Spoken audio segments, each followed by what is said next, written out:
Aujourd'hui, j'ai envie de vous parler d'une de mes techniques d'écriture. J'en ai énormément, j'en expérimente beaucoup, j'en invente et réinvente et corrige beaucoup. En tout cas, une que je fais tout naturellement, c'est celle de la pénétration dans une incarnation, dans une chair, dans un personnage réel. C'est-à-dire que je joue un personnage, j'entre dans son intériorité, dans sa personnalité, je scrute ses traits de caractère, je me fais un portrait à la fois physique, mental, psychologique de ce personnage, de ce qui le meut, de ce qu'il a à l'intérieur de lui, et j'entre.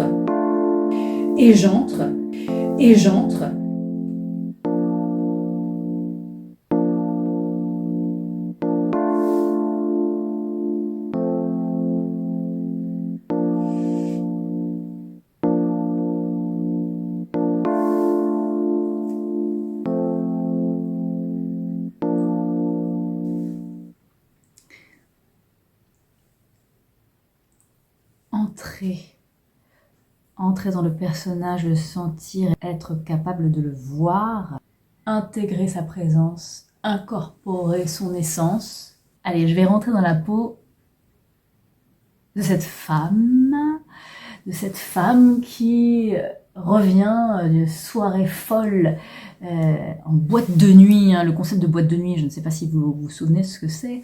Je vous fais une petite démonstration de ce que ce serait entrer dans le personnage. Donc là, si vous voulez, je vous fais en jeu d'acteur, jeu d'actrice, ce qui se passe à l'intérieur en silence. Donc bien sûr, quand je suis avec mon stylo, mon cordon ombilical et mon papier ou mon ordinateur, il n'y a pas du tout ce bruit. Mais là, je vous extériorise ce qui se passe à l'intérieur. Donc je est un autre, un je est une autre, je est cette femme qui revient de boîte de nuit. Et là, c'était génial.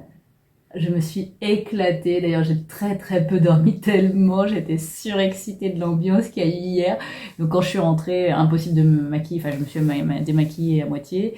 Et puis, en fait, à vrai dire, j'avais vraiment envie de garder sur mon visage ces paillettes comme symbole, comme tatouage de ce qui s'est passé hier.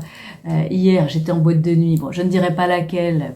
Donc j'étais en boîte de nuit, bon, on est sorti à 5h du mat, ça existe encore les boîtes de nuit qui ferment à 5h du mat, et je me suis littéralement dépensée, j'ai sué sang et eau sur le dance floor. Il y avait une musique électro de fou furieux, des DJ, je ne sais plus leur nom, avec les lasers verts, bleus, jaune fluo, j'ai jamais vu ça. Enfin, c'est quoi cette nouvelle technologie? Ça faisait effectivement peut-être 5 ans que je n'étais pas allée en boîte depuis la pandémie, puis après je n'osais plus. Des espèces de lasers qui faisaient mal aux yeux un peu, mais ils distribuaient en plus des lunettes. Donc, des lunettes, j'ai oublié d'ailleurs, je voulais garder les lunettes, des espèces de lunettes complètement folles, à triple foyer, fluo. Pourquoi cette soirée était incroyable? Parce que je vous dis, ça fait 5 ans que j'étais pas allée danser dans une boîte de nuit, être dans une boîte avec des gens où ça sue, où heureusement j'avais mes boules caisses, toujours penser aux boules caisses, et ça, je savais déjà qu'il y a 5 ans ça avait été un problème pour moi, parce que je fais quand même plusieurs otites à force d'aller dans les boîtes de nuit, je sortais toutes les semaines à l'époque. Donc là j'ai quand même eu le réflexe, j'ai pris des boules caisses. Je peux vous dire que malgré les boules caisses, ça pulsait, mais alors, si vous voulez, même d'avoir les boules caisses, en fait, les basses, elles résonnent encore plus fort ici. Mais c'était hyper excitant, à tel point que sur le dance floor, l'espèce de colonne sous forme de petites mosaïques, genre boule chatoyante, là, mais sous forme de piliers. Je suis montée dessus, j'ai grimpé. Je ne sais pas comment j'ai fait parce que j'avais des talons, enfin un talon, parce qu'en fait j'avais la bonne idée de venir avec un seul talon et l'autre chaussure plate. Vous imaginez un peu mon allure. Ça, c'est la première fois que je le fais. Une espèce de truc estropié ou cambré comme ça. Bon, je suis montée. Peut-être que c'est un de mes potes qui m'a aidé à monter courte échelle, je ne sais pas. En tout cas, j'ai terminé là-haut.